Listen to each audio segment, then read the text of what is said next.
Hello my friends, and here we go for the final method implementation of this agent class. We're going to define now the method that will softly update the target network's parameters, and we're going to call this method soft update. So here we go. What is going to take as parameters? Well, first self for the object, then it's going to take our local Q network, so we can call that local model, then the target Q network, which we can call target model. I'm just taking different names here so that we don't confuse with our variables created before. And of course, it's going to take as the last argument the interpolation parameter. Perfect, here we go. So colon, and then let's implement the soft update method. So first, what it's going to do is loop through the parameters of the local Q network and the target Q network. And so we're going to start with a for loop here that will loop through first the target parameters, so I'm calling this target param to keep things simple. Then it's going to loop through also the local parameters, meaning the parameters of the local model. So I'm adding here another loop variable, which I'm going to call local param. And then the trick to get those parameters at the same time is to use the zip function, which will take as arguments, of course, well, the parameters of the target model and the parameters of the local model. And how we're going to get them? Well, first, we're going to take our target model, from which we're going to call a certain attribute, because remember, of course, target model is supposed to be here our target Q network, which we created here, target Q network. And remember, since this is created as an instance of the network class, and since the network class inherits from the module class by the NN module, well, we can use this attribute parameters, which will give us the parameters of the model. All right, so let's go back down. And that's exactly how we're going to get those parameters. So after target model dot here, I'm just going to add parameters and then some parentheses. All right, perfect. Then we're going to do the same with our local Q network, our local model. So I'm going to add a comma here and then paste it, and then just replace target here by local. All right, perfect. So let's add some colon here for the for loop, and then here we go. Let's now implement what's going to happen for each target parameter and local parameter of our two Q networks. So actually now is the time to do the soft update.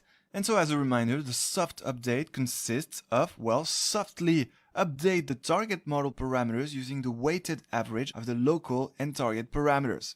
And so first here we're going to take our target parameters, target param, and then since we want to update them, the target parameters, well, we could do an update like this, but instead we're actually going to use the copy function to update the parameters of the target Q network.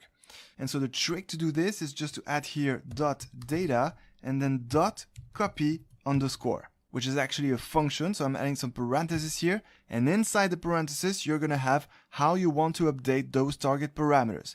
And well, the formula of the soft update of the target parameters is as such. First, you take your interpolation parameter, which you multiply by your local parameters, local param.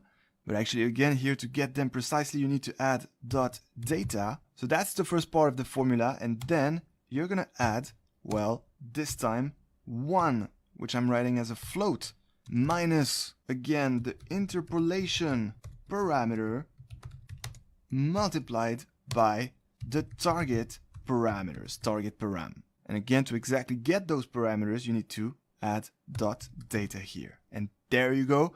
Double congratulations, because not only we're done implementing the soft update method, but also we're done implementing the agent class. So congratulations.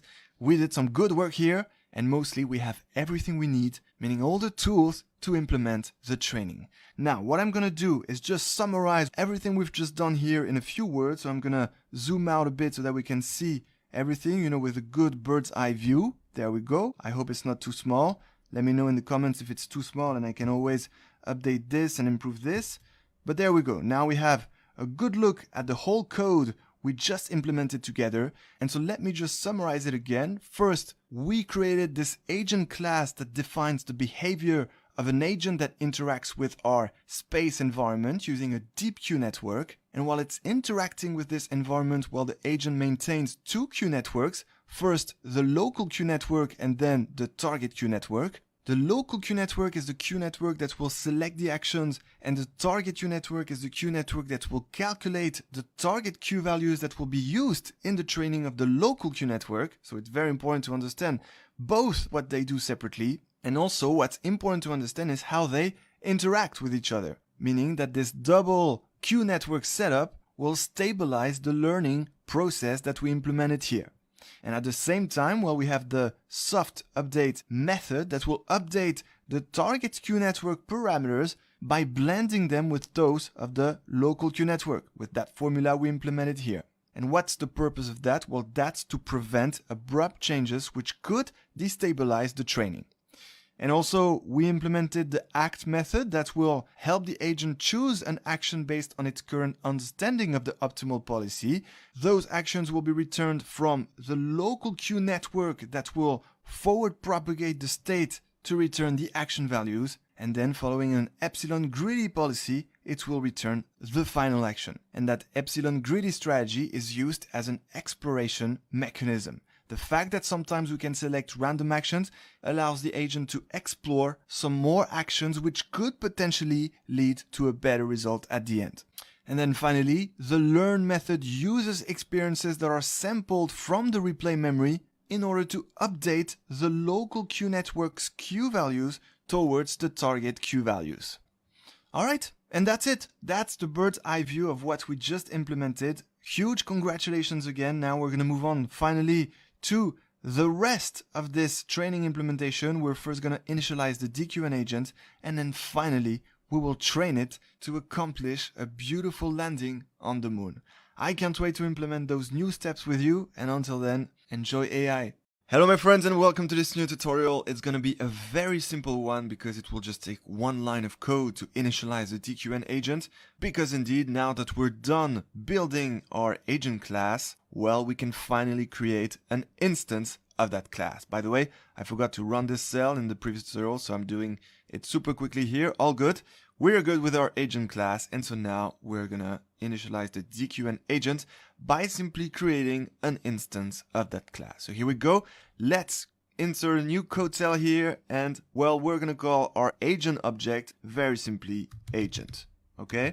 And then, well, this object will be created as an instance of the agent class. Make sure not to forget the capital A, which will take as input, of course, the state size, but then be careful not to input action size. That was the name of the argument in the agent class, but actually when we initialize our variables just a bit above, well, we called action size number actions, or maybe you called it action size if you're used to it, but maybe number action speaks better for itself. So we're gonna take that name here, the name of that variable we initialized while setting up the environment, and we're gonna paste it right here. And there we go. That's all we need to do to initialize the DQN agent.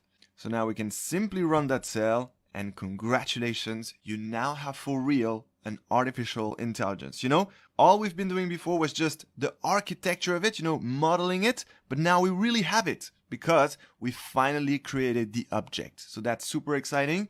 Now in the next tutorial, we will of course train it, because so far we only built an AI with a non-trained brain, and so we need to train that brain with the tools that we implemented here.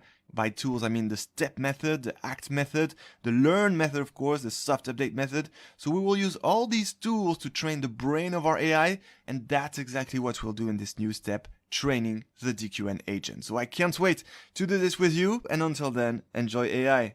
Alright my friends, here we go. Let's start the training implementation. So we're going to add a new code cell here, and before we start this big for loop that will perform the training, well, of course, we need to initialize the training parameters.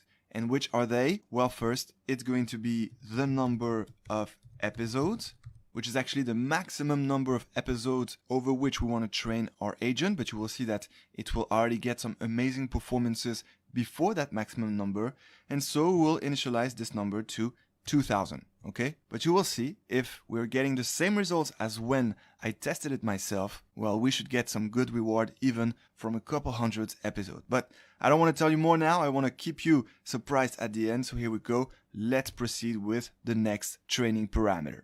So the next training parameter is going to be the maximum number of time steps per episode, meaning that we don't want to let our AI try too hard. For example, if it keeps staying in the air, or if it stays too long in a certain stuck state of the environment, we don't want this to happen. So we're going to set a maximum number of time steps per episode. And to make things super clear here, so you can read the code easily, I'm going to name this variable, and this is just for educational purposes. I'm going to name it maximum number time steps per episode. Of course, feel free to choose a simpler variable name, but at least we will be able to read our code exactly like we would read our native language. Okay, so maximum number time steps per episode, and we're going to initialize that to 1000. In any attempt on landing on the moon, there's going to be maximum 1000 time steps. Perfect. Then, next training hyperparameter to initialize, well, it's actually going to be a series of 4 corresponding to the same thing, which are the hyperparameters related to our epsilon greedy action selection policy. Because you might have wondered, what will be this epsilon value over which we want to compare this random number generated, to either select the action with the maximum Q value or select a random action for exploration. Well, here's how we're going to do it. We're going to start with an epsilon starting value. Again, I'm taking very simple variable names so that we all understand what's happening. So epsilon starting value, which will be, of course, 1.0. All right, and that will be our first epsilon value in the epsilon greedy strategy. But then we're going to let it decay, thanks to an epsilon decay value, meaning that we're going to reduce it little by little to test other epsilon values. All right, but we're going to do that up to a certain point, and that's why then the next hyperparameter variable I'm going to initialize here is going to be the epsilon, this time ending value, which will be the last epsilon value we want to test in our epsilon greedy strategy. And this value is actually going to be 0.01.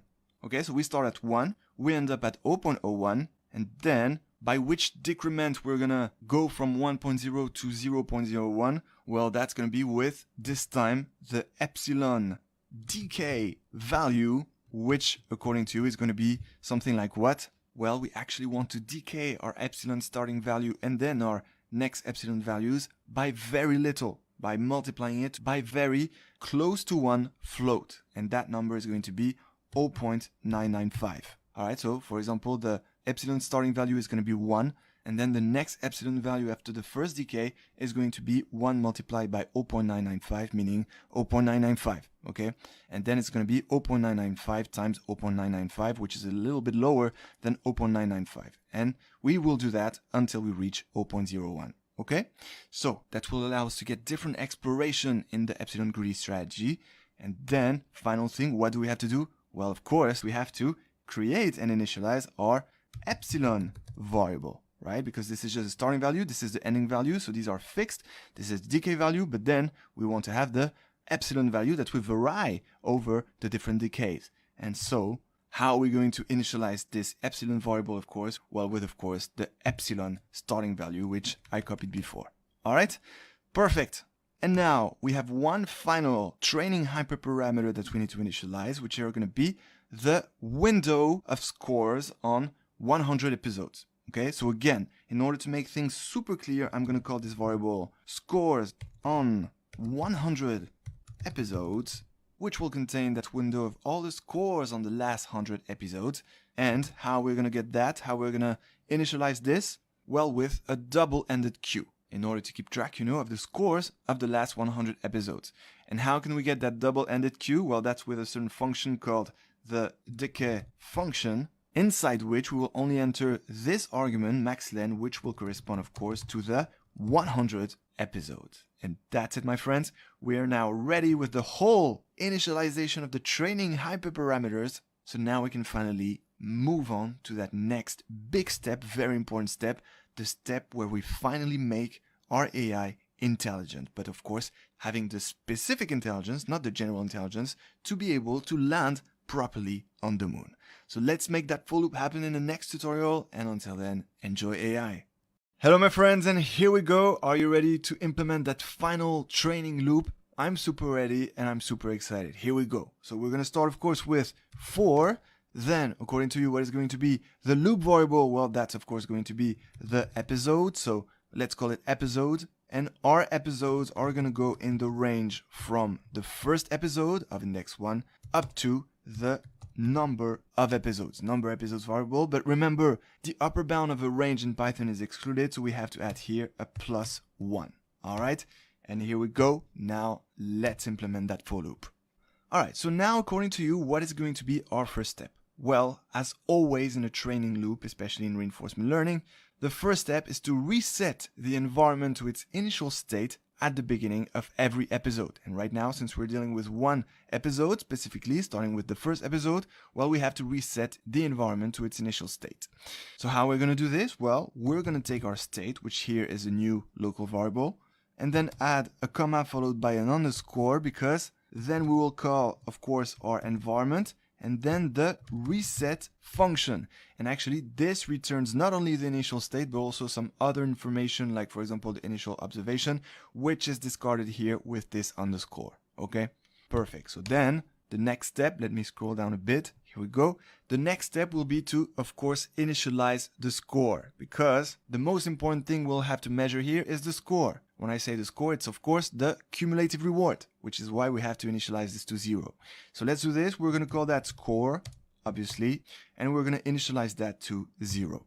All right. So this over the episode will be the cumulative reward. Perfect. Then we're going to start a new for loop now. And according to you, what will it be iterating over? Well, of course, I'm sure you guessed it. It's going to be a loop over the time steps, right? The time steps over the episode. Okay, so we're going to start this new for loop. Then let's call our time steps t, very simply. And then, well, these time steps are going to be in the range from 0, but we don't have to specify it. So let's just specify the upper bound, which is, of course, we initialized it before, the maximum number of time steps per episode. Right now that we called it like that, it seems super easy to understand, right? So let's paste it here, and that's our second for loop. So here we go. Let's implement it. According to you, what is the first thing we should do in this second for loop? Well, actually the question should be, what is the first thing that the agent should do at a specific time step? You know, at the beginning of this new for loop, looping over the time steps. Well, of course, it will be to select an action, okay? And so we're going to introduce a new local variable, which will be the action selected. And how will the agent select that action? Well, of course, that's with one of the tools we implemented before. First, we're going to call our agent, which we just created before, as an instance of our agent class. And then, well, speaking of the agent class, we can now use one of its tools, which will be, of course, here, the act method. The act method, which, remember, selects an action in a given state of the environment and following an epsilon greedy policy. Okay? So, speaking of state and epsilon greedy, well, what are the arguments here? Of course, the state. So let's implement it now. That's, of course, the state here we got in the first step. And then, of course, it's going to be epsilon. Okay? Great. So now we have the action. So now, according to you, now that we have the action, what is the natural next step? Well, since we have the action, what does it mean? That means that the AI just played an action, it just made a move, and therefore, by making this move, it ends up in a new state of the environment. And therefore, because it played this action, we now have the next state. And of course, what do we also have? Well, we have the reward. Because each time the AI plays an action, it receives a certain reward, which, by the way, my apologies, I forgot to show to you in details. Let's have a look at what exactly this reward is. So I'm going back to the Lunar Lander environment, scrolling down to the description here. And so let's just see quickly how the rewards work. Well, after every step, a reward is granted, of course, but then this is what we're interested in. Here is the reward for each step, meaning for each time step now in our for loop. Well, the reward is increased, decreased, the closer or further the lander is to the landing pad. Okay, makes sense. Then it is increased, decreased, the slower, faster the lander is moving. Okay. It is decreased the more the lander is tilted, angled, not horizontal. It is increased by 10 points for each leg that is in contact with the ground, decreased by 0.03 points each frame a side engine is firing, and decreased by 0.3 points each frame the main engine is firing. And then finally, we have the worst punishment and the ultimate reward. We have an additional reward of minus 100 points if the AI crashes, of course, and plus 100 points if it lands safely. And I can assure you that we will get those plus 100 points. Alright, so let's go back to our implementation. It was good to understand how the rewards work. And now, well, since we played this action and therefore reached the next state and got the reward, well, we're going to put those new information in new variables. So here we go, next state, then reward, and then also we'll also have done. The boolean saying whether we are done or not with that specific episode of the environment. And actually now, since we're about to use the step function from our environment, this will also return some other information but which we won't need, so we will just discard this information with a first underscore here and another one. Alright, and so all this will be returned by the step function of the environment, so I'm calling the environment first, and then this step function will take as argument, of course, the action. Okay? Great. And now, finally, time for the most important step of this training loop. Now is the time we're going to use the step method that, remember, includes the learn method. In other words, we're going to use the tool that will perform the training. Indeed, we have everything we need to call this step method, right? We implemented it in the agent class. Remember this step method. It needs the state, the action, the reward, the next state, and done. And well, this is exactly what we just gathered. And remember, the step method includes the learn method, which of course performs the training by backpropagating the loss between the expected Q values and the target Q values with our optimizer here and on the sampled experiences. So let's do this. That's the most important step of this training loop. Here we go. Let's use the step method to perform that new step of the training. Alright, so how we're going to do that? We're going to, of course, take our agent, from which we're going to call the step method, and there we go. We're just going to enter its inputs that we just gathered, the state first, then the action, then the reward, then the next state, and finally done. And that's it. This step is exactly what will train our agent to land better and better on the moon.